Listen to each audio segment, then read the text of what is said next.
আমন্ত্রণ জানাচ্ছি এটিএন বাংলা বিশেষ সাপ্তাহিক আয়োজন চট্টগ্রাম এক্সপ্রেসের সঙ্গে আছে আমি শাহুল হুসাইন। সুপ্রিয় দর্শক, আমাদের বিশেষ আয়োজনে আমন্ত্রিত অতিথি হয়ে উপস্থিত থাকেন চট্টগ্রামের সমাজ এবং রাষ্ট্রের সাথে সম্পৃক্ত বিশিষ্ট ব্যক্তি, যার মাধ্যমে আমরা জানতে চাই চট্টগ্রামের সমাজ এবং রাষ্ট্রের অতীত বর্তমানগামী গতিপথ সহ নানান দিক জানতে চাই। চট্টগ্রামকে নিয়ে কি ভাবনা, তাদের ব্যক্তি জীবনে অপ্রকাশিত বিভিন্ন কথা এবং সফলতা ব্যর্থতার কথা। সুপ্রিয় দর্শক, আপনারা সকলে জানেন এই চট্টগ্রাম এক্সপ্রেসের মাধ্যমে আমরা আলোচনা করি চট্টগ্রামের উন্নয়ন সমস্যা এবং সম্ভাবনা নিয়ে। পাশাপাশি আজ আমরা আলোচনা করবো আমরা সমসাময়িক রাজনীতি নিয়ে আলোচনা করবো এবং চট্টগ্রাম বিএনপির কার্যক্রম নিয়ে আমরা আলোচনা করবো এবং সমসাময়িক বিষয়গুলো নিয়ে আমরা বেশ আলোচনা করবো। আমাদের মাঝে উপস্থিত আছেন চট্টগ্রাম মহানগর বিএনপির সম্মানিত সাবেক সভাপতি এবং সাবেক আহ্বায়ক ছিলেন, একজন ছাত্র নেতাও ছিলেন এবং চট্টগ্রাম মেডিকেল কলেজের সম্মানিত সভাপতিও ছিলেন। আমরা কথা বলবো রাজনীতিবিদ যারা মোহাম্মদ ডাক্তার শাহাদাত হোসেন। আপনাকে স্বাগত আমাদের এই বিশেষ অনুষ্ঠান। কেমন আছেন আপনি? জি, ভালো আছে। আপনাদের সবাইকে শুভেচ্ছা জানাচ্ছি। এটিএন বাংলার কলাকুশলী যারা অনুগ্রাহী আছেন সবাইকে, আপনাদের এই মিডিয়ার মাধ্যমে বাংলাদেশ সহ সারা বিশ্বে যারা দেখছে সবাইকে শুভেচ্ছা। আচ্ছা, কিছু সরল প্রশ্ন নিয়ে শুরু করতে চাই, একটা সহজ প্রশ্ন করতে চাই। 1971 সালে আমরা স্বাধীনতা লাভ করেছিলাম। সেই সময়টাতে অনেক সব ধরনের সব ক্যাটাগরির মানুষ কিন্তু ওই জায়গায় ওই সাথে যুদ্ধের সাথে যুক্ত ছিল স্বাধীনতা সংগ্রামের সাথে। এখন 2024 সালে এসে জুলাই মাসে যে একটা গণ অভ্যুত্থান ছাত্রদের মাধ্যমে, যে ছাত্রদের পরবর্তীতে একটা সময় ছাত্রদের আন্দোলন ছিল, ছাত্র জনতা পরবর্তীতে কিন্তু সব মহলের মানুষ কিন্তু মাঠে চলে এসেছিল। এই এখনকার যে 2024 সালে গণ অভ্যুত্থান আর 1971 সালের স্বাধীনতা যুদ্ধ, একটু এই দুটাকে যদি একটু বিশ্লেষণ করতেন আর কি। 1971 সালের এটা হচ্ছে স্বাধীনতা যুদ্ধ, স্বাধীনতার জন্য যুদ্ধ। আমরা একটি মানচিত্রের জন্য যুদ্ধ করেছিলাম। এটি 55,126 বর্গমাইল অধ্যুষিত একটি দেশের জন্য আমাদের যুদ্ধটা ছিল। এবং এই যুদ্ধটা ছিল, সেটা একটা বৈষম্যের শিকার হয়েছিল পূর্ব বাংলার যারা জনগণ ছিল। পূর্ব পাকিস্তান এবং পশ্চিম পাকিস্তান, পশ্চিম পাকিস্তান যে সুবিধাগুলো পাচ্ছিল পূর্ব পাকিস্তান সেগুলো পাচ্ছিল না। এই যে একটু বৈষম্য, এই যে আমাদের গণতান্ত্রিক অধিকার, আমাদের মানবিক অধিকার, আমাদের সামাজিক ন্যায় বিচার, মূলত সাম্যতা, এই তিনটি মূল মন্ত্রের ভিত্তিতেই কিন্তু সেদিন মুক্তিযুদ্ধ হয়েছে। সাধারণ মানুষ, বৃদ্ধ বনিতা, যুবক, বিভিন্ন পেশার শ্রেণীর লোকজন সেদিন যুদ্ধে ঝাঁপিয়ে পড়েছে। 2024-এর জুলাই অগাস্টের যে ছাত্র জনতার যে গণঅভ্যুত্থান, সেটাও একটি বৈষম্যের আন্দোলন নিয়ে। আমরা কি একটা মেধাবী জাতি চাই নাকি মেধাবিহীন জাতি চাই? আমরা কোটা 56% মুক্তিযোদ্ধা, নৃতাত্ত্বিক, পাশাপাশি ডিসেবল কোটা থাকবে, নাকি সেখানে মেধাবীদের কোটা আরো বেশি বৃদ্ধি পাবে? এটাই ছিল ছাত্রদের আন্দোলন, যেটা যৌক্তিকতার বিচারে পরবর্তীতে গিয়ে জনতা সেখানে সম্মিলিতভাবে এই আন্দোলনে অংশগ্রহণ করেছে। কাজে এই যে একটা গণ অভ্যুত্থান, আমরা যদি গণ অভ্যুত্থানের কথা বলি, 90-এর যে স্বৈরাচার বিরোধী আন্দোলন ছিল এরশাদের বিরুদ্ধে, যখন আমরা ছাত্র নেতা ছিলাম, আপনি বলেছেন মেডিকেল কলেজ, হ্যাঁ, তখন আমি মেডিকেল কলেজের 87, 88, 89, 90, 91 তখন আমি ডাক্তার হলাম। তখন পর্যন্ত আমি মেডিকেল কলেজ ছাত্র দলের সভাপতি ছিলাম। কাজে ওই সময় 90-এর স্বৈরাচার বিরোধী আন্দোলন একটা ছিল। সেই সময় আমরা এরশাদের বিরুদ্ধে গণতন্ত্রকে মুক্ত করার জন্য, গণতন্ত্র শিকল বাঁধা ছিল, এই গণতন্ত্রকে বিকাশ করার জন্য এবং সংসদীয় গণতন্ত্র আনার জন্য সেদিন অনেকে প্রাণ দিয়েছে। আমরা যদি বলি ডক্টর মিলন, মোজাম্মেল, জিয়াদ, দীপালি সাহা সহ অনেকে সেদিন প্রাণ দিয়েছে।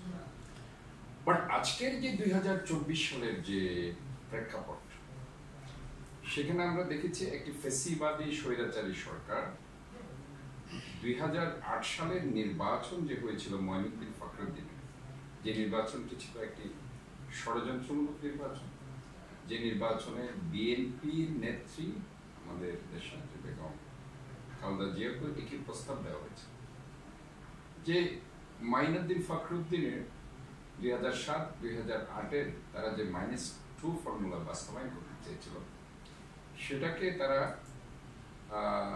যে দুর্নীতির একটি ইতিহাস সেখানে ছিল, সেই দুর্নীতিকে বৈধীকরণ করার জন্য তাদের একটা দাবি ছিল পরবর্তী সরকারের, যেটা আপসীন নেতৃত্ব দাঁড়িয়ে বেগম খালেদা জিয়া সেটা মানতে পারেনি এবং শেখ হাসিনা আওয়ামী লীগের সভানেত্রী সেটা মেনেছেন বিদায় সেদিন আওয়ামী লীগ ক্ষমতা এসছে।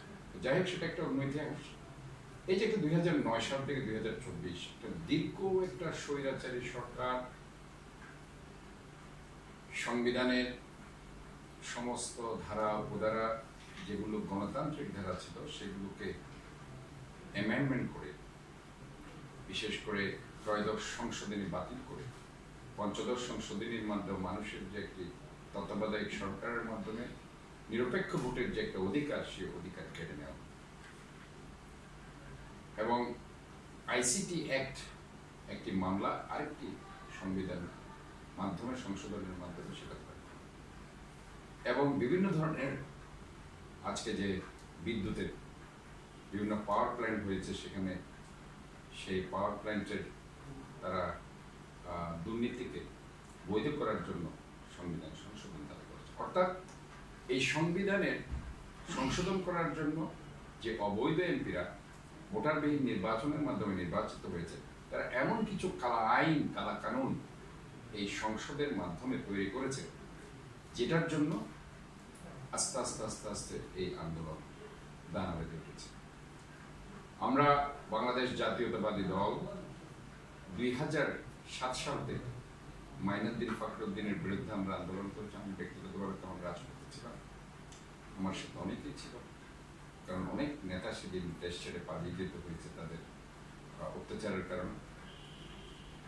এর প্রেক্ষিতে পরে 2009 সাল থেকে 24 সাল পর্যন্ত একটা স্বৈরাচারী সরকার, ফেসিবাদী সরকার, শেখ হাসিনা সরকারের বিরুদ্ধে যে আন্দোলনের একটা ক্ষেত্র বিএনপি তৈরি করেছে এবং এই ক্ষেত্র তৈরি করতে গিয়ে বিএনপির প্রায় 600 জনের অধিক গুম হয়েছে এবং অন্যান্য মতেরও যারা ছিল তাদেরও অনেক গুম হয়েছে।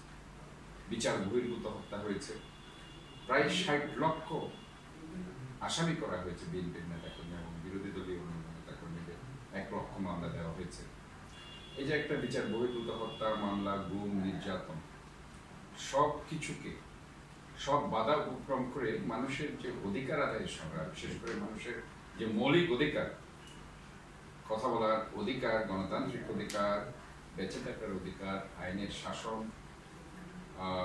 মূল্যবোধ, সামাজিক ন্যায় বিচার, বিশেষ করে ভোটের অধিকার রক্ষার সংগ্রামে দ্রব্যমূল্যের ঊর্ধ্বগতি, কথা আপনার শিক্ষা, স্বাস্থ্য, সব নিয়ে বিএনপি যেভাবে রাজপথে সাধারণ মানুষকে নিয়েছিল গত 15-16টি বছর, যার কারণে একটি ক্ষেত্র তৈরি হয়ে আছে। সেই ক্ষেত্রকে ধারণ করে আমরা দেখেছি একটি যৌক্তিক আন্দোলন নিয়ে যখন আমাদের ছাত্ররা মাঠে নামত, যেটা আস্তে আস্তে আস্তে আস্তে দানা বাঁধতে বাঁধতে একটা স্টেজে গিয়ে সেখানে জনতারা সেখানে একসাথে সম্মিলিতভাবে অংশগ্রহণ করে আমরা 5 অগাস্ট দেখতে পেয়েছি এই আওয়ামী লীগের সভানেত্রী, ফেসিবাদী সরকারের প্রধান শেখ হাসিনা 818 বছর আগে আমরা দেখেছি লক্ষণ সেন পিছনের দরজা দিয়ে পালিয়ে গিয়েছিল।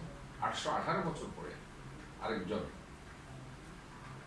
বাংলাদেশের নেত্রী, আওয়ামী লীগের নেত্রী, যিনি পিছনের দরজা দিয়ে সেদিন পালিয়ে গেছে। এই যে একটা পালিয়ে যাওয়ার কালচার, আমরা অনেকগুলো প্রশ্ন আজকে আপনার কাছে দেখলাম। আমি একটু সংক্ষেপে জানতে চাচ্ছি, 18 সালে কিন্তু এই ছেলেরা একটু মাঠে নেমেছিল এই কোটা আন্দোলনকে কেন্দ্র করে।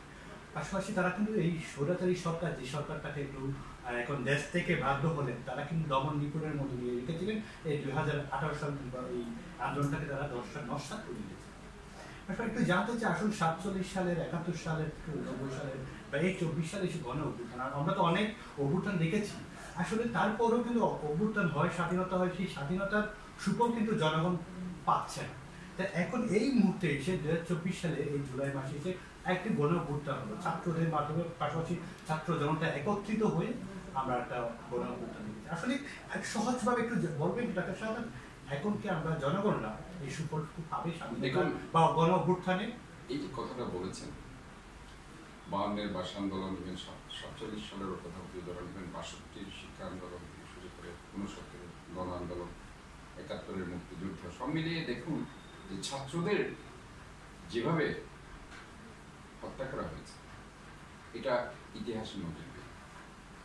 এতগুলো ছাত্র মৃত্যুবরণ করা, রাজপথে অকাতরে কোটা বিরোধী আন্দোলনে, বৈষম্য বিরোধী এই যে একটা আন্দোলন, এই যে আন্দোলনে তারা যে অকাতরে প্রাণ দিয়েছে এটা আসলে কাজে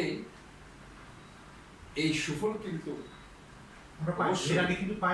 জনগণের কাছে পৌঁছাতে হবে, জনগণের দোরগোড়ায় পৌঁছাতে হবে। যে দাবিটি নিয়ে আমরা বারবার কাজ করছি সেটা হচ্ছে মানুষের মৌলিক অধিকার এবং গণতান্ত্রিক মানুষের fundamental rights as well as the democratic rights। দেখুন দ্রব্যমূল্যের নিয়ে আমরা কথা বলছি, আমরা মানুষের শিক্ষা অধিকার নিয়ে কথা বলছি, আমরা স্বাস্থ্যের অধিকার নিয়ে কথা বলছি, আমরা বেঁচে থাকার অধিকার নিয়ে কথা বলছি। Those are the fundamental rights।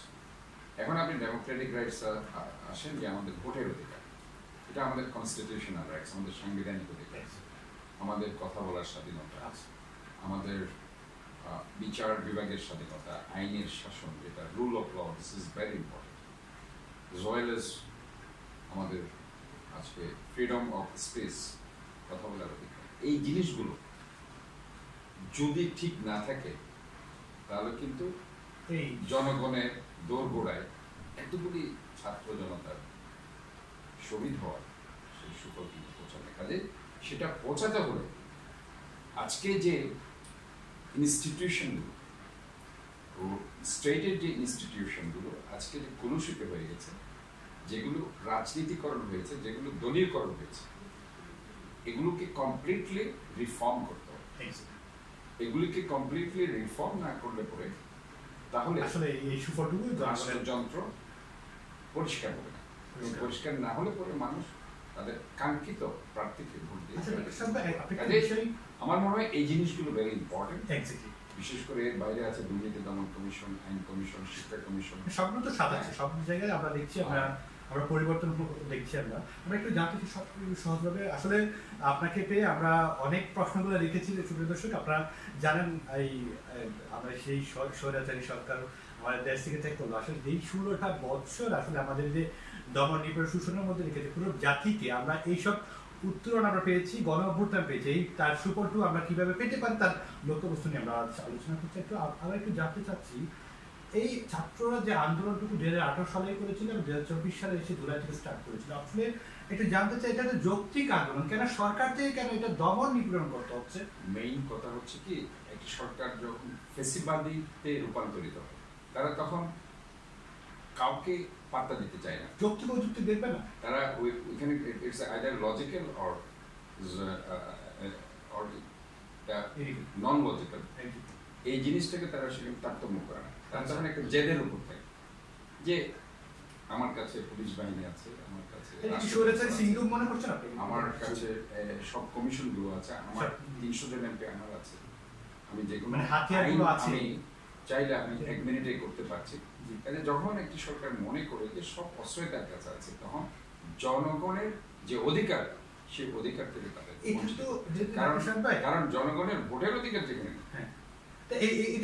যে অধিকার, একটি রাষ্ট্রকে, রাষ্ট্রযন্ত্রকে অথবা রাষ্ট্রের মালিকানা পরিবর্তন করতে হলে ভোটের অধিকার ইজ ভেরি ইম্পর্টেন্ট। এই ভোটিং রাইটস যখন থাকে না, আলটিমেটলি তখন একটা রাষ্ট্রযন্ত্র অথবা সেই রাষ্ট্রযন্ত্র যারা চালায় তারা তখন স্বৈরতন্ত্র হয়ে। ছাত্ররা কিন্তু ভোটিং রাইট বলেন এগুলো চাচ্ছে না, কিছু এগুলো চাইছিল কিন্তু যৌক্তিক আন্দোলন, যৌক্তিক কোটা সংস্কারের কথা বলছি। মানে এটাই বলছি, যখন তারপরও কেন তাদের থেকে, যখন তাদের এইটা তাদের মনে হচ্ছে যে আমরা তো আছি, আমরা সবকিছু আমাদের সাথে আছে, রাষ্ট্রযন্ত্র তো আমাদের, কাজে এদের আন্দোলন করলে কোনো আন্দোলন করা যাবে না, কোনো আন্দোলন করা যাবে না। আমরা যেটা বলবো সেটাই তাদের মানতে হবে।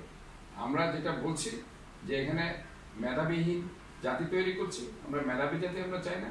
আমাদের যে 56% যে কোটা আছে মুক্তিযোদ্ধা কোটা সহ অন্যান্য কোটা, এটা ঠিক থাকবে, বাকিটা মেধাবী এবং অন্যান্য কোটাতে তারা আসবে। বাট তাদের মূল উদ্দেশ্য ছিল একটা মেধাবীহীন জাতি তৈরি করা। মেধাবীহীন জাতি তৈরি করার জন্যই কিন্তু তারা আজকে ছাত্রদের ওই যৌক্তিক দাবিকে উপেক্ষা করে তাদের বুকে গুলি চালিয়েছে নির্দ্বিধায়, নির্বিচারে। আপনার আজকে এটিএন বাংলার কাছে এসেছে, আপনার কিছু জ্ঞান গর্ব কথা শুনতে পাবো। আসলে আওয়ামী লীগ একটা সুসংগঠিত একটা সময় সুসংগঠিত দল ছিল এবং দক্ষিণ এশিয়া একটা বড় একটা সংগঠন ছিল এবং তাদের নেতৃত্বে কিন্তু অনেকটা আমরা দেখেছি বিভিন্ন আন্দোলন সংগ্রাম দেখেছি, স্বাধীনতা যুদ্ধ দেখেছি।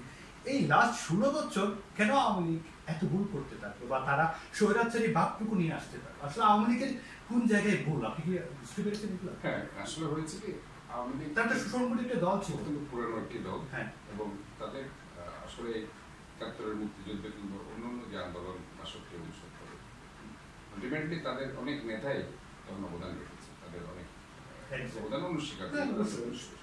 বাট দ্য থিং ইজ, পরবর্তীতে গিয়ে যখন তারা ওই যে বলছি না যে রাষ্ট্রযন্ত্রের সমস্ত অর্গানগুলো যখন নিজের কন্ট্রোলে রাখতে চায় কমপ্লিটলি, তখন কিন্তু এই স্বৈরতন্ত্রের চিন্তা ভাবনা তাদের মধ্যে চলে আসে এবং তখনই কিন্তু এই পতনের ঘণ্টা বেজে।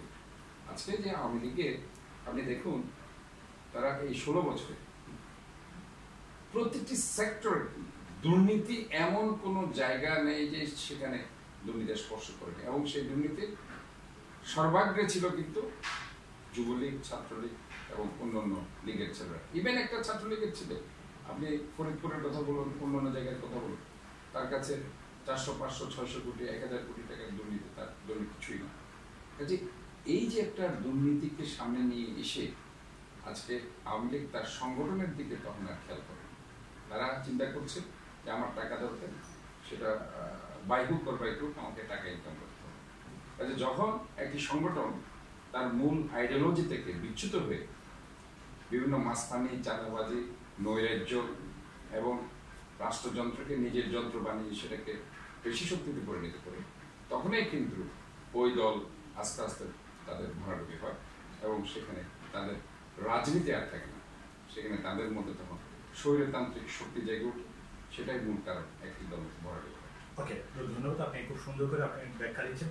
আমরা পাশাপাশি একটু দেখছি যে আওয়ামী লীগ সরকারের 16টি বছর তারা যে শাসনাটুকু চালিয়েছিলেন, তাদের মধ্যে একটা জিনিস দেখা যাচ্ছে, একটু ট্যাগিংয়ের রাজনীতি আমরা খুব বেশি দেখতে পেয়েছি। আসলে কোনো কথা বললে আসলে জামাত শিবির নামে একটু ট্যাগ দেওয়া হয়, আর তাদের মানে ভিন্ন মত হলে তারা বিভিন্ন রকম ট্যাগ দেওয়া হচ্ছে। এবং পাশাপাশি একটু দেখছি বিএনপির অভাবে তার সমমনা দলগুলো আসলে দেখছি আমরা একটু অন্যদিকে তাদের অমত চলে গেলে তারা একটু দালাল বলে আখ্যায়িত। আসলে ট্যাগিংয়ের রাজনীতিকে আপনি কিভাবে দেখেন? আসলে আমরা কি ট্যাগিংয়ের রাজনীতি চাই কিনা? আসলে হয়েছে যে প্রবাদ অথবা যেটাই ট্যাগ বলেন অথবা অন্য কিছু বলে, তারা আজকে একটা সুবিধা নিতে চেয়েছিল। একটা হচ্ছে জামাত অথবা তারা রাজাকার অথবা বিএনপি জামাত, এই যে একটা কথা, আর রাজাকার একটি কথা, আর একটি হচ্ছে জঙ্গি। এগুলো দিয়ে তারা কিন্তু সাধারণ মানুষকে বোকা বানাতে চেয়েছে। এটা প্রথমে হয়তো জনগণ চিন্তা করছিল হ্যাঁ এটা হতে পারে, কিন্তু স্টেজে গিয়ে তারা দেখলো যে তারা যে কথাগুলো বলছে সেই কথাগুলোর বৈপরীত্যে যখন দেখে যে তাদের ঘরের মধ্যেই ওই রাজাকাররা বসবাস করছে, যখন শেখ হাসিনার ব্যয় নুরুল রাজাকারের ছেলে, কিংবা তারা যখন একটা মন্ত্রণালয় করে 1997 সালে আপনার দেখেছেন ওই যে নুরুল ইসলাম সাহেব, তাকে ধর্মমন্ত্রী করেছিল, উনি একজন রাজাকার ছিলেন। কাজে এই যে জিনিসগুলো যখন ইয়াং জেনারেশনের কাছে আসে, তখন কিন্তু তারা চিন্তা করে তারা যে কথাগুলো বলছে কমপ্লিটলি সেটা রাজনৈতিক উদ্দেশ্য প্রণোদিতভাবে তারা বলছে। ইভেন আজকে চট্টগ্রামে যে বীরশ্রেষ্ঠ রুহুল আমিন স্টেডিয়াম, যেটা আরাফাত রহমান কোকো 2004 সালে করেছিল, সেই বীরশ্রেষ্ঠ রুহুল আমিন স্টেডিয়ামের নাম বাদ দিয়ে আওয়ামী লীগ সরকার যখন ক্ষমতায় আসে, তারা কিন্তু সেটাকে জোরানো তৈরি করেছে। বীরশ্রেষ্ঠ রুহুল আমিন মিন্স কি? সে মুক্তিযুদ্ধে প্রাণ দিয়েছে, একজন বীরশ্রেষ্ঠ। কাজে বীরশ্রেষ্ঠের উপরে তো কোনো নেতা নাম থাকতে পারে না। কাজে এই জায়গায় তারা ভুল করেছে। আপনি দেখেন খুলনাতে বিশ্রেষ্ঠ মতিউর রহমান স্টেডিয়াম চলে দিয়েছে, সেটাও আর রহমান পুত্র করেছে, জিয়া রহমান সাহেবের দ্বিতীয় পুত্র। সেখানে ওটার নাম কেটে আপনার শেখ মুজিব সাহেবের ভাই যে শেখ নাসির স্টেডিয়াম করা হয়েছে। কাজে এই যে জিনিসগুলো আস্তে আস্তে আস্তে আস্তে যখন ইয়াং জেনারেশন বুঝতে পারছে যে একটা ট্যাগ দেওয়ার যে চিন্তা, মানে কি আপনার আমাদের এক রাজনীতিবিদ বলেছে যে আওয়ামী লীগ এমন একটি যন্ত্র, সে যন্ত্র যদি রাজাকার ঢুকিয়ে দেওয়া হয় সেটা মুক্তিযুদ্ধ হয়ে গেছে, ঠিক আছে? আর অন্য দলের যদি কেউ মুক্তিযুদ্ধে থাকে তারা কিভাবে তাকে রাজাকার বানাবে সারাক্ষণ ওই চিন্তাই করতে থাকে। এবং তাদের দেখবেন যে উপরে যিনি যেটা বলছেন সেটা একদম রুট লেভেলের একটা ইউনিট লেভেলের নেতা একই কথা বলতে থাকে, এবং টক শোতে যে পেশাজীবীগুলো তাদের আছে, হ্যাঁ, তারাও একই কথা বলতে থাকে। কাজে ওইটাকে স্টাবলিশ করার জন্য তারা এই কাজগুলো করতে থাকে, যে কারণে অতি কথনের কারণে আপনি যখন দেখবেন কোন একটা বিষয় নিয়ে অতি কথন হচ্ছে, মানুষ আসলে সেটা বিরক্ত বোধ করে। ওই জিনিসটাতে তাদের আসলে ভোগান্তি হয়েছে, আমি যেটা মনে করছি যে এরা তখন, কারণ দেখুন আজকে মুক্তিযুদ্ধ নিয়ে তারা যেটা বলছে, তারা অমুক তাদের sector commander, sub sector commander, Google's তো আছে, গুগলসে গেলেই তো এখন সেক্টর কমান্ডারের নাম বেরিয়ে আসছে, সাব সেক্টর কমান্ডার কারা আসছে। এখন আমি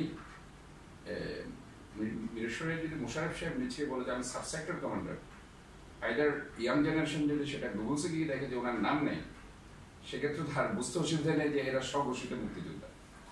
মুক্তিযুদ্ধের সময় কি ইতিহাস সেটা আওয়ামী লীগের অনেক প্রবীণ নেতা কিন্তু অনেক সময় সত্যি কথা বলে, তখন তারা কোথায় ছিল, কোথায় কি করেছে, এটা তো একদম সত্যি কথা যে ৭১-এর মুক্তিযুদ্ধের যাদের বয়স ৪-৫ ছিল, এই ধরনের ২০০০ মুক্তিযুদ্ধের সার্টিফিকেট তারা দিয়েছে। ইভেন ৭১-এ যাদের জন্ম, এই টাইপের অনেক মুক্তিযুদ্ধের সার্টিফিকেট দেওয়া হয়েছে। কাজে মুক্তিযুদ্ধকে এবং মুক্তিযুদ্ধকে তারা কমপ্লিটলি বিতর্কিত করে ফেলেছে। আপনার কি মনে হয় না আসলে শুধুমাত্র এই ১৬টা বছরে, এর কথা বলবো না, ১৬টা বছর শুধুমাত্র বিএনপি জামাতকে দল নির্বাচনের মধ্যে রাখছে তা কিন্তু নয়, তারা কিন্তু তাদের সদলীয় কিন্তু যারা একটু ভালো কথা বলছে বা ন্যায়সঙ্গত কথা বলছে তাদেরও অনেক অংশে দমন নিপীড়নের মধ্যে রেখেছিল। হ্যাঁ শিওর। দেখুন আমি যেটা বলতে চাই যে আপনি হয়তো খেয়াল করবেন ২০১৮ সালের যে নির্বাচন হয়েছে সেখানে অনেক আওয়ামী লীগের কর্মীরা কিন্তু ভোট দিতে পারেনি, তাদেরকে ধাক্কা দিয়ে বের করে দেওয়া হয়েছে। তাদের ভোট ডাকাতির এত সীমা লঙ্ঘন তারা করেছে, একজন সাধারণ এলাকার আওয়ামী লীগের কর্মী হয়তো আওয়ামী লীগের নীরব কর্মী সে যখন ভোট দিতে গিয়েছে তাকে সেখানে ধাক্কা দিতে, এই যে একটা তাদের ভিতরে একটা দানবীয় শক্তি জেগে ওঠা, যেটার কারণে আওয়ামী লীগের অনেক নিরহ নেতা কর্মী কিন্তু সেখানে আশাহত হয়েছে, এবং তারা যেটা মনে করেছিল যে তাদের দল ক্ষমতায় গিয়ে হয়তোবা এই চেতনাগুলো তারা হয়তোবা উজ্জীবিত করবে, সেখানে দেখা যাচ্ছে সেখানে গিয়ে তারা সেটাকে অবদমিত করেছে। এই যে ১৬টি বছরের যে আসলে দমন নিপীড়ন করছে, সুসংগঠিত দল ছিল, যেটা বলেছিলাম আপনাকে, আপনিও বলছিলেন যে আসলে মুক্তিযুদ্ধে অনেক অবদান রেখেছিল এই দলটি এসে 16টি বছর যে কাজকর্মটুকু করেছে বা বিভিন্ন সমগ্র অর্গানটুকুকে যেভাবে নষ্ট করে দিয়েছিল, এই দায়টুকু কতটুকু নিবে শেখ হাসিনা এবং তার দল আওয়ামী লীগ? দেখুন কমপ্লিটলি দায়িত্ব তাদেরকে নিতে হবে, কারণ আজকে যে অর্গানগুলোকে তারা নষ্ট করে দিয়েছে সেটা শুধুমাত্র তাদের দলকে তারা ধ্বংস করেনি, পুরা দেশটাকে তারা ধ্বংস করে দিয়েছে, দেশের 18 কোটি মানুষের আশা-আকাঙ্ক্ষাকে তারা ধ্বংস করে দিয়েছে। আজকে মানুষ যে কথা বলার যে জায়গা, সেখানে সাংবিধানিক অধিকার রক্ষার জন্য সেখানে দেখবেন নির্বাচন হতে হবে, এবং নির্বাচনী ব্যবস্থার মাধ্যমে একটি সংসদ সেখানে হতে হবে, ওই সংসদে গিয়ে ওই আইন পাশ করাতে হবে। কাজে এই যে একটা সময় সাপেক্ষ ব্যাপার হয়ে যাচ্ছে, এবং এই যে একটা নির্বাচন করতে গিয়ে যে রাষ্ট্রীয় সংস্কারগুলো করতে হচ্ছে, কাজে এই যে একটা টাইম কনজিউমিং একটা ম্যাটার, এটা নিয়ে আসবো আমরা। এই যে জিনিসগুলো কিন্তু আসলে চ্যালেঞ্জিং। অবশ্যই আজকে আওয়ামী লীগ একটা অর্গান হলে একটা কথা, সব জায়গায় তো আওয়ামী লীগের এসবের কারণে গিয়ে আজকে দুর্নীতি এত মাথা চাড়া দিয়ে উঠেছে। বাংলাদেশ দুর্নীতিগ্রস্ত রাষ্ট্র, এটা এখন সারা বিশ্বের সবার মুখে মুখে। কাজেই একটা দুর্নীতিগ্রস্ত রাষ্ট্রকে আবারও একটা জায়গায় নিয়ে আসতে যে সময়টুকু দরকার, সেটার দায় দায়িত্ব কমপ্লিটলি এই ফেসিবাদী সরকার, আওয়ামী লীগ সরকার। আমরা আসছি অন্তর্বর্তীকালীন সরকার নিয়ে আমরা কিছু কথা বলবো, আমরা একটুখানি আসি। আসলে 2018 সালের কথা বলবো না, 24 সালের যে জুলাই শুরুর দিকে যে ছাত্ররা মাঠে নেমেছিল কোটা সংস্কার ব্যাপারটা নিয়ে, পরবর্তী 4 দফা 9 দফা, তারা শুরুতে কিন্তু ছাত্ররা ছিল। তখন কিন্তু বিএনপি ঠিক আছে সমর্থন জানাচ্ছে, বিএনপির বা নেতাকর্মীরা বা তাদের ছাত্র যারা রাজনীতি করে তারা কিন্তু মাঠে উত্তরপূর্বে জড়িত ছিল। কোন সময় এসে বিএনপির তারা যারা সংগঠন রাজনীতি করে তারা যুক্ত হতে গেল, কারণ পরবর্তী কেন তারা এই আন্দোলনের সাথে যুক্ত হবে? দেখুন, যৌক্তিক আন্দোলনের ব্যাপারটা এটা ভুল ধারণা, আপনাদের ভুল কনসেপ্ট। চট্টগ্রামে প্রথমে যে শহীদ হয়েছিল, যে নিহত হয়েছিল, মৃত্যুবরণ করেছিল, সে কিন্তু জাতীয়তাবাদী ছাত্র দলের চট্টগ্রাম কলেজের জয়েন্ট কনভেনর ওয়াসিম আকরাম, এবং সে একজন মেরিটোরিয়াস স্টুডেন্ট, মেধাবী ছাত্র। সেও কিন্তু এই যৌক্তিক আন্দোলনে অংশগ্রহণ করতে গিয়ে কিন্তু সে মৃত্যুবরণ করেছে। চট্টগ্রাম কলেজের বোরহান সাবের সহ অনেকেই হতাহত, অনেকে আহত হয়েছে, অনেকে হয়তো আর জানে না তাদের নাম। কিন্তু যেহেতু আমি ছাত্র দলের এই জিনিসগুলো আমি দেখেছি বিভিন্ন শুরু থেকে ছাত্র দলের নেতাকর্মীরা ছিল, প্রথম থেকেই ছিল। প্রথম থেকে আপনি জুলাই 16 তারিখ যখন চট্টগ্রামে মুরাদপুরে যে 3 জন শহীদ হয়েছে জাতীয়তাবাদী ছাত্র দলের, প্রথম এটাই বললাম ওয়াসিম আকরাম, ওই দিন কিন্তু সারা বাংলাদেশে 6 জন শহীদ হয়েছে, আবু সাইদ সহ রংপুরে। চিটাগংয়ে হয়েছে 3 জন, বাংলাদেশের অন্যান্য 63টি জেলাতে হয়েছে 3 জন। তাহলে দেখুন, চট্টগ্রাম কিন্তু এই যে আন্দোলনের জন্য চট্টগ্রাম একটা বিশাল ফ্যাক্টর, এবং ওই 6 জন যেদিন শহীদ হয়েছে, মৃত্যুবরণ করেছে, এরপরে কিন্তু আস্তে আস্তে আন্দোলন দাবানো আস্তে আস্তে বৃদ্ধি করতে শুরু করেছে। বিশেষ করে 16 তারিখের পর 18 জুলাই, 18 পর 20 জুলাই, এভাবে আস্তে আস্তে আস্তে আস্তে গিয়ে এই আন্দোলনটা কিন্তু এই 5 আগস্টের স্টেজে পরিণত হয়েছে। কাজেই জাতীয়তাবাদী ছাত্র দলের নেতৃবৃন্দ, কর্মীরা, আমি চট্টগ্রামের যেহেতু দীর্ঘদিন 18 বছর এই জাতীয়তাবাদী দলের সেক্রেটারি ছিলাম, প্রেসিডেন্ট ছিলাম, সর্বোপরি আহ্বায়ক ছিলাম, কাজে আমার নখদর্পণে ছিল এই ছাত্র দলের যারা কাজ করছে। কাজে এটা একটা যৌক্তিক আন্দোলনের জন্য সেদিন মাঠে নেমেছিল। সাধারণ ছাত্র বলতে আসলে ইনফ্যাক্ট ওই সময় যারা রাজনৈতিক দলের আবরণে আছে তারা কিন্তু সাধারণ ছাত্রের সাথে যোগ দিয়েছে। কারণ আমি যদি একটা ইনস্টিটিউশন চিন্তা করি, তখন সবাই কিন্তু ছাত্র, আমি তখন সবাইকে ছাত্র মনে করতে বসে, আইদার ছাত্রদল করুক কিংবা ছাত্র ইউনিয়ন করুক কিংবা অন্য ছাত্র শিবির করুক, তখন আমাদের ট্রিট করতে হবে দ্যাট দ্য স্টুডেন্টস। কাজে ওই যে আন্দোলনের ক্ষেত্রে গিয়ে ইভেন আমি দেখেছি স্কুলের অনেক ছেলে, তার তো কোনো রাজনীতি করে না, যারা কলেজের ফার্স্ট ইয়ারে পড়ে, সেকেন্ড ইয়ারে পড়ে, তারা অনেক সময় অনেক রাজনীতিতে করে না, তারাও এই আন্দোলনে ছিল। কাজে এটা একটা ছাত্রদের একটা আন্দোলন ছিল নিষেধ, বাট যখন ছাত্ররা মৃত্যুবরণ করছে, শহীদ হচ্ছে, তখন কিন্তু তখন আন্দোলনের মধ্যে সীমাবদ্ধ ছিল না, কারণ তখন অভিভাবকরা নেমে এসেছে, তখন সুশীল সমাজ নেমে এসেছে, তখন রাজনৈতিক নেতৃবৃন্দ নেমে এসেছে, তখন আপনার জনতা নেমে এসেছে। এবং ওই যে জনতার কথা যেটা বলছি, যে শ্রমিক জনতা, ওখানে দেখবেন বিএনপির হয়তো বা একটা পার্সেন্টেজ সেখানে আছে, বিশাল পার্সেন্টেজ, যেগুলোর ধারণ করেই কিন্তু আমরা সবসময় নির্বাচনে জিতি। যেটা আমরা মনে হয় যে 2024 সালের 7 জানুয়ারি যে নির্বাচন হতো, বছর খানেক আগে বিএনপি এবং তার সমান দলগুলো কিন্তু একসাথে আন্দোলন করেছিল এই নির্বাচন ধ্বংস করার জন্য, নষ্ট করার জন্য, স্থগিত রাখার জন্য। সেক্ষেত্রে কিন্তু আওয়ামী লীগ তাদের স্বৈরাচারী কাণ্ড দেখিয়ে তারাকে দমন নিপীড়নের মধ্যে নিয়ে আসছিল এই পুরো ব্যাপারটাকে। পরবর্তী তারা 2024 সালের 7 জানুয়ারি নির্বাচন ঠিকই তারা করেছিলেন আগে পূর্ব ঘোষিত অনুযায়ী। কিন্তু ঠিক এই যে আপনার কি মনে হয় না যে বিএনপি, জামাত বা তারা আপনাদের সংগঠনগুলোকে দমন নিপীড়ন করতে পারছে, বা ছাত্রদের দমন নিপীড়ন করতে পারে শেখ হাসিনা? আপনার কি কোন দিকে? আমি একটা কথা বলি যে বাংলাদেশের যত আন্দোলন, গণ অভ্যুত্থান সফল হয়েছে, সেটা কিন্তু ছাত্ররাই কিন্তু সেখানে ইনিশিয়েটিভ নিয়েছে। আপনি যদি বলুন যে 90-এর স্বৈরাচার বিরোধী আন্দোলন, এটা আমরা তখন ছাত্র ছিলাম, আমি দেখেছি ওই সময় জাতীয়তাবাদী ছাত্রদল তখন ডাকসুতে ছিল, ডাকসুর ভিপি ছিল আমানুল্লাহ আমান, জিএস ছিল খায়রুল কবির। আমরা এখানে তখন, আপনি হয়তো খেয়াল করেছেন ওই ইতিহাসটা, সেটা হচ্ছে 80-র দশকের যে ইতিহাস, ম্যাক্সিমাম কলেজ ইউনিভার্সিটিতে দেশ নেত্রী বেগম খালেদা জিয়ার তখন একটা গৃহবধূ, সেখান থেকে উনি রাজনীতিবিদ হলেন, এবং ওনার যে একটা আপসীন নেতৃত্বের মাধ্যমে তখন উনি লিড দিচ্ছিলেন, যার কারণে গিয়ে ওনার ওই লিডিং পাওয়ারের কারণে তখন সারা বাংলাদেশে ছাত্র দলের একটা জয় জয়কার ছিল। এমন কোন কলেজ ইউনিভার্সিটি ছিল না যেখানে ছাত্র দল সংসদ পায়নি। 90% ইনস্টিটিউশনে তখন ছাত্র দল সংসদে ছিল। এবং এই যে একটা আন্দোলন, এরশাদ বিরোধী আন্দোলন যেটা হয়েছে, সেখানে কিন্তু আপনি যদি ইতিহাসকে যদি সেখানে স্বীকার করতে চান অথবা ইতিহাসকে আনতে চান, সেখানে দেখবেন আওয়ামী লীগের এই সভানেত্রী শেখ হাসিনা বারবার কিন্তু ওই আন্দোলনের পিঠে ছুরি চালিয়েছে।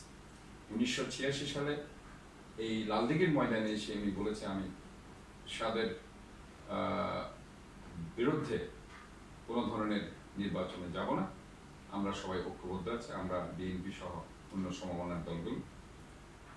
বাট পরবর্তীতে গিয়ে উনি এরশাদের সাথে নির্বাচনে চলে গেছে 1986 সালে। ইভেন 1988 সালেও আপনি দেখুন ইতিহাস কত করুণ, কত কঠিন। এই নিউ মার্কেটের মোড়ে তখন কমিশনার রকিবুল হুদা ছিল। ওই রকিবুল হুদার নির্দেশে পুলিশ গুলি চালিয়েছে শেখ হাসিনার যখন নির্বাচনের দিন না, সেটা হচ্ছে 21শে জানুয়ারি, যখন শেখ হাসিনা বহর নিয়ে লালদিঘির ময়দানে যাচ্ছিল। লালদিঘির ময়দানে তখন বেগম খালেদা জিয়া ছিল আমাদের নেত্রী। উনি তখন ওই নিউ মার্কেটের ওই যে মোড় হয়ে যাচ্ছিল এখানে, ঠিক ওই সময় পুলিশ গুলি চালিয়েছে। এখানে কিন্তু প্রায় 24 জনের মতো নিহত হয়েছিল, মৃত্যুবরণ করেছিল আওয়ামী লীগের এবং পথচারী সহ। কাজে এই যে লাশের উপরে এতগুলো লাশ আওয়ামী লীগের, সেখানে তখন 1988 সালেও উনি এরশাদের সাথে ঢাকায় গিয়ে মিলিত হয়েছে, কথা বলেছে নির্বাচনে যাওয়ার জন্য। পরবর্তীতে ছাত্রলীগের তৎকালীন যে সভাপতি হাবিবুল ইসলাম হাবিব, আজকে যে বিএনপির উপদেষ্টা, এবং জাহাঙ্গীর সাত্তার টিঙ্কু যিনি মৃত্যুবরণ করেছেন, তখন বাকশাল ছাত্রলীগের প্রেসিডেন্ট, তারা তখন শেখ হাসিনাকে ওই নির্বাচনে বাধা দিয়েছে।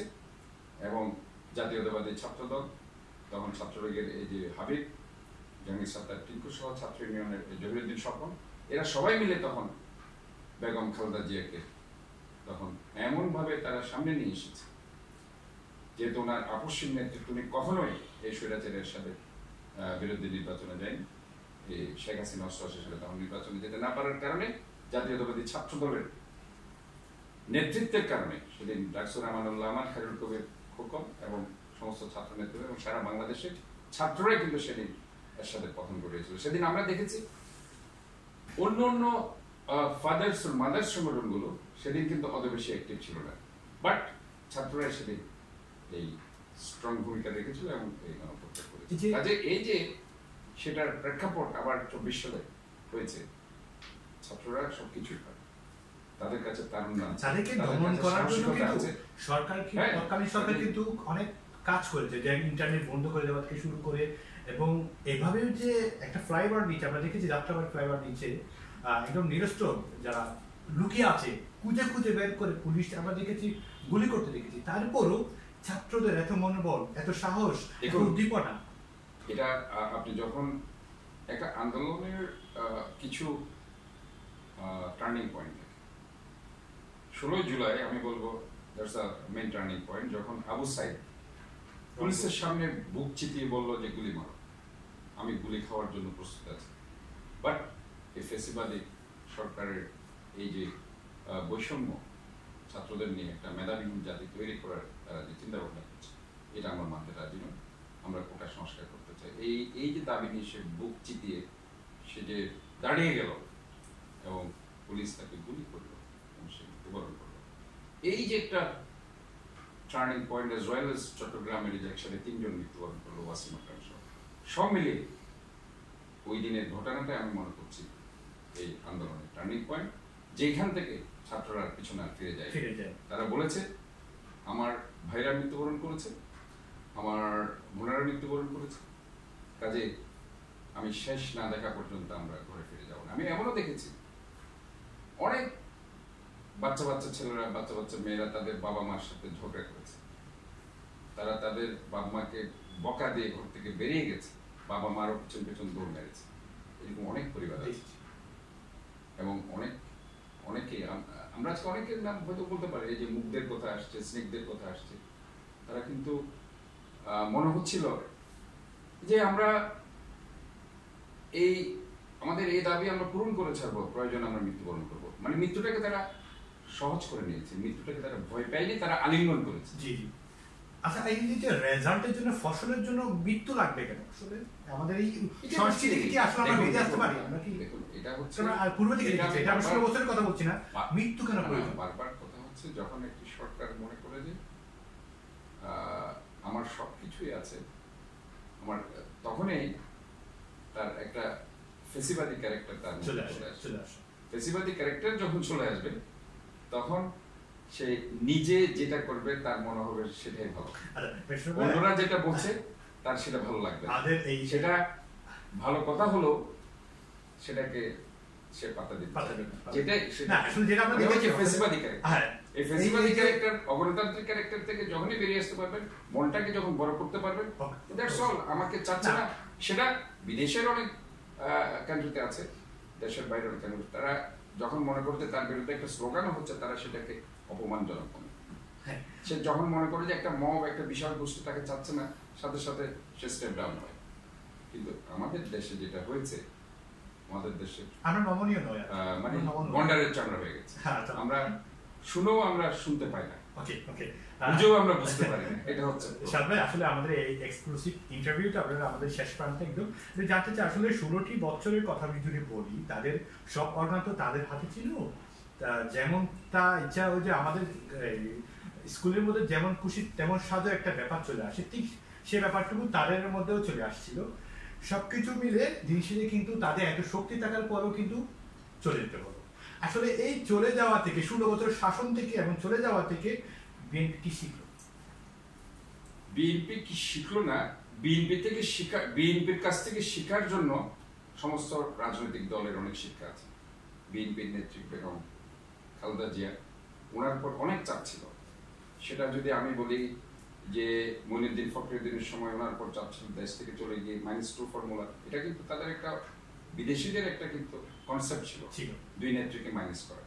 কিন্তু সেদিন আমার নেত্রী বেগম খালেদা জিয়া কি বলেছিল, যখন ওনাকে বলা হয়েছিল আপনার 2 পুত্রকে নিয়ে আপনি দেশের বাইরে চিকিৎসার জন্য যান, উনি বলেছিল যে বিদেশে কোনো চিকিৎসা আমার দরকার নেই, যদি চিকিৎসা করতে হয় আমি বাংলাদেশের যারা চিকিৎসক আছে তারাই আমার জন্য যথেষ্ট, এবং যদি মরতে হয় আমি বাংলাদেশে মরবো, কাছে দেখে নেব। এই যে ওনার যে অনমনীয় দৃঢ়তা, আমি এটাই বুঝছি।